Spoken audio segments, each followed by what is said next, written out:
Hey guys, how you doing? Welcome back to another Week in Gaming. And on this episode, we're going to talk about, of course, the news of this week. And of course, don't forget, this week I talk about other things besides, gaming and besides movies. So go through my videos. So, check them out. Previously, I have a video reaction for Red Dead Redemption 2, the second trailer, which is a phenomenal trailer. I think has a lot of information about this game that everyone is talking about and everyone is waiting for. So really looking forward to that game. But before we go into the news of gaming particularly, I want to talk about one that is just roaming around everywhere. Of course, is the coming back of the restatement on Toys R Us. As we know this week, of course, there are news, of course, that the bankruptcy auction was canceled. Of course, after they filed for bankruptcy, they decided to sell all their assets. They closed all their stores. They're so big that, of course, no one is really buying. So the controlling lenders, they're the people that actually, for those who do not understand bankruptcies, they're the ones actually in charge or selling all the assets. They just determine the original owners of the bankruptcy or the members of this bankruptcy, who are the owners of Toys R Us in the end.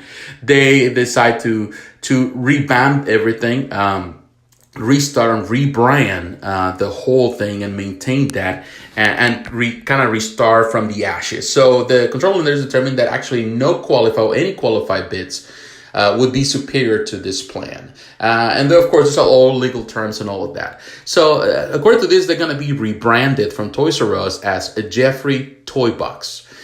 This is the press release. It noted that the new Jeffries LLC, that's the name of the company that owns Toys R Us now, has reorganized. They reorganized their company. Of course, they got rid of a lot of stuff.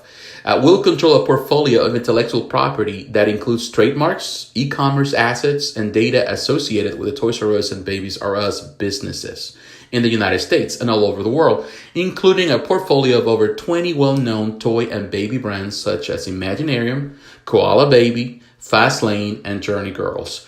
The reorganized company will own rights to the Toys R Us and Babies R Us brands in all markets globally, with the exception of Canada.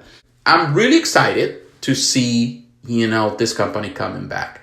But there's a couple of things that, a lot of people are really, really not happy about. And I'm going to kind of explain why. This company wasn't dead for millions and millions and millions of dollars. That's the reason why they decide in the end to close doors, to file bankruptcy so they don't pay who they owe, of course. That's what you do when you're bankruptcy. You simply say, I cannot pay this amount of money. And technically you end up paying a bankruptcy debt for, pennies on the dollar. That's what happens, of course. They got rid of thousands of employees all across the world. And of course, there were no severance packages. There was nothing in there. They just let them go. Of course, what these companies do, what the owners do, what, the investors do, they rebrand everything. They get rid of all the assets. They, in other words, they present themselves as, now we can come back. We don't have to pay because we already, survived this process of the bankruptcy.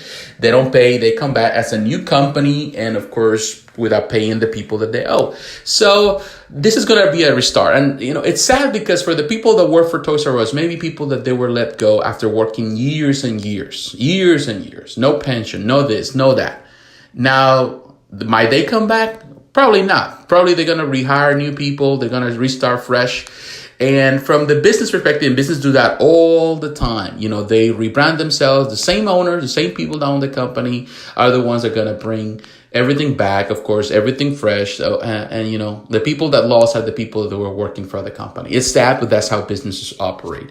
At the Dallas Toy Preview, we saw the mascot. There's pictures online. The Jeffrey mascot was spotted there. He was partying there. He was walking around, and he had like a little cape that says "back from vacation." So people are excited. Yes, I'm sad for the people that were let go. I'm sad for the way they did it, and they affected a lot of people. But that's how companies do it nowadays, and they come back with a different name. Of course, they just change some things here and there. I'm glad for the market in one way, because when they left an $11 billion gap in the industry. That this void, it's a big market. Toys are a big market, and no one else has really has the ability to step into this market and provide the same services they did. Walmart might try to do it, but Walmart doesn't have the same approach to the business or the same connections as Toys R Us did. You can order a lot of stuff online through Amazon, but definitely they don't have the same reach or the same approach to this. And I was talking to my wife about this yesterday, because even though we are turning into a e-commerce society, everything is e-commerce, we still want the feel of walk into a store and be able to buy a toy. Particularly kids love that. And I think you still want to have that relationship. And I think there's a market for it. There's a need for it. That's something that you will not find just walking into Walmart with the little toy section that they may have, or the little, or Target. However, I think there's a couple of things that they need to fix in order to become that. I think the fact that the toys were huge supermarket centers, or like kind of supermarket centers, like huge, big warehouses. I think that needs to go. They probably need to approach into a smaller, more boutique style stores across the country. In different locations, not everywhere, but in different locations where people, central locations where people can go, and you have a small location, but you have a good stock. Now, we also have news from the Wall Street Journal in Japan, unofficially reported that Nintendo has plans, and of course this has gone kind of viral, everybody's talking about it, plans to release a new version of the Switch in mid-2019 with an upgrade to the system's low-end LCD display and other potential enhancements. This is according to some suppliers and other people that have direct knowledge of the plan. And they saying that Nintendo is trying to build momentum. As you know, as soon as the Switch hit, it became a hit in the market. As soon as it came out for sale, people loved it. It's a great concept. It's definitely portable, also a home console. It has its flaws, but it's definitely a great concept from Nintendo. Nintendo Switch already has sold 20 million copies worldwide, which is a big number in comparison to what they did with the Wii U. So it really killed already the Wii U. The Wii U is dead. But the Switch is coming to a moment where I think this is a decisive moment if they want to continue the sales going up.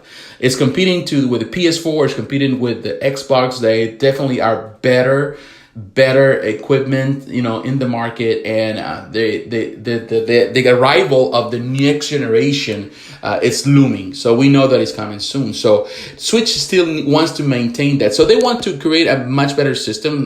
We don't know if it's going to be a pro system. I personally think that there's a couple of things that need to improve. Of course, the screen, a much better screen, but also I think that the ability to be able to use, microphone chat, something that you cannot do. You have to use nowadays with your cell phone, which is the stupidest thing. And there's a couple of parts that they can change, even on the Joy-Cons, different things that improve the quality of it. I'm all for it. I think as long as they maintain that, they change some of the things, but they give you a competitive price, I think people are still going to buy. Yes, the system costs like $300, which is not bad in comparison to the competitors. But I feel that, as long as they maintain that price, and I think people are still going to buy. So I don't know. I'm looking forward to this. I definitely would like to see a better version of what we have. And I think this is the time for Nintendo to do it, just to maintain at least the sales going. We also got the news that Sony is working already to allow gamers to change the name tag. This feature has been requested for years. I think since the start of PlayStation 3. So it's been years. People were, of course, when you were probably young, you're playing around, you just created a gamer tag just to play the games and you didn't care much about it. As the system went, it became more into a social experiment. It was a social experiment then, but once it became something more, the gamers were looking at is just the experience of playing online, then your name matters. Having a name that really represents your values or who you are or who you think you are is good. People want to have a good name. So a lot of the people, including myself and a lot of players, we just created a name and whatever came to mind. And of course, we have regretted perhaps to have that name. I don't regret my name. My name has always been Faith Warrior. That's something that I've been playing for so long.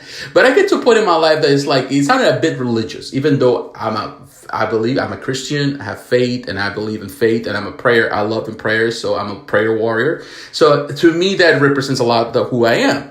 But not necessarily it's, in the sense of the name that I am, particularly now that I'm trying to want to play games more online and, to kind of go into more the streaming part, even with this channel. So, once you start moving into something different, you want to change your name. And, a lot of people put all kind of weird names, but everybody kind of regrets that and they want to change their name and given that ability. Of course, Xbox already gave you that choice. Of course, you have to pay to change your name, which is a good idea. But Sony has been very reluctant, saying that it was impossible because of this and because of that, which was a complete lie. I don't know. It was something so simple for them to do. So now that they are going to allow it, and this has been requested, you can go to their forums, you can go to their blog, and every single time that someone posted something or Sony posted anything in regards to any game, the first question or the first mention is, when are you going to allow people to change their name? It's been requested for years. I can go to right now to Sony blog. You can go to any of their posts, and you will find someone asking the question. So yes, give it to the customers. Sony is changing its ways. We know last week that they're, when we talk about that they're allowing now crossplay, which is a great addition to the system, and now they're allowing this. I don't know what's going to be next. Hopefully we do. Hopefully they finally decide to allow people to go to backward compatibility, which in my opinion they lack a lot. They have really not service their clientele well. And of course, this week we have Assassin Creed Odyssey, and the reviews are coming and people are loving it and they're excited. Of course, there's a couple of things people are not excited. I haven't been able to play it yet, but I will get to it. I take my time with games. I'm not just right away jump into games. I don't have the time either, and particularly now that I'm trying to build this channel, so I don't really have much time to it. But yes, the reviews are out and people are loving it, and and it's good. I don't know if people are also pointing out some of the flaws of the game, particularly the way you advance. One of the things that they're saying is that the way to advance, you have to do a lot of mindless quests, and a lot of things that people would not care about in order to progress in the story. And that can get tedious. And to be honest with you, that's the part with open games that I don't like, when you have to do tons and tons of things just to keep playing the game. So it seems that that's the case. And if you want to advance more, there are actually loot boxes. You have to pay in order to advance if you just want to save time. I hate when companies do that. I do hate it, and most gamers hate that because you're already paying top dollar for this game. I think that special edition was $99.99, $79.99, $100 and some dollars just for edition with some extras, and you pay top dollar. Games have come a long way, but yes, the prices have gone up crazy, and you still gotta pay just to advance. If you want to just advance. I like when games allow you to play, and that's something that I like about Red Dead Redemption, the original, because you could just do all the quests you wanted, which helps a lot, when, getting weapons and getting things and that. But you could simply advance the game without just going through all the stupid quests. And that's what I want games to be able to, and I feel that with Odyssey, graphically looks good, and the world is vast. There's a lot to do, and they want to keep you there. And that's what they want you. They want to keep you there. But are you going to finish the game? That's what people are saying. Are you going to be able to finish the game? Because I'm telling you, if a game takes too long for me, I just drop it and move to the next thing. There's so many games coming out that I don't have time to keep up with them. So I like the games that allow you to be casual about it, but also to be hardcore about it. And if it really catches my attention and I really love it, I'm going to go through all the process. I don't finish it. In a couple of days or a couple of weeks. It might take me years to finish the game. There's a couple of games I haven't even finished from the PlayStation 3. There are games that never even finished on the PlayStation 2. And at some point I will. That's what I tell myself, but it's not true. But at least, it gives me the option to play it at my own pace and be able to advance and not to have to be stuck playing this game just to finish it off. But have no enjoyment about it. So we'll see. I'll get to know more about it. It looks great. I liked a lot of the reviewers, but many of those reviewers are pointing out some of those flaws that I already, we foresaw. We already kind of saw it coming because we know how Ubisoft does in the end with some of the stuff they do as a company. So we'll see. We'll find out more. So once again, thanks for watching. I hope you are enjoying this new format. Of course, I'm separating things out just to give more clarity to the things I do here. So, but I thank you for those that spend the time to watch the video and to listen to my ramblings. I really appreciate you, and I pray that God bless you greatly in everything you do. So once again, thank you, my friends. Talk to you again. Bye-bye. We can make a wildfire getaway.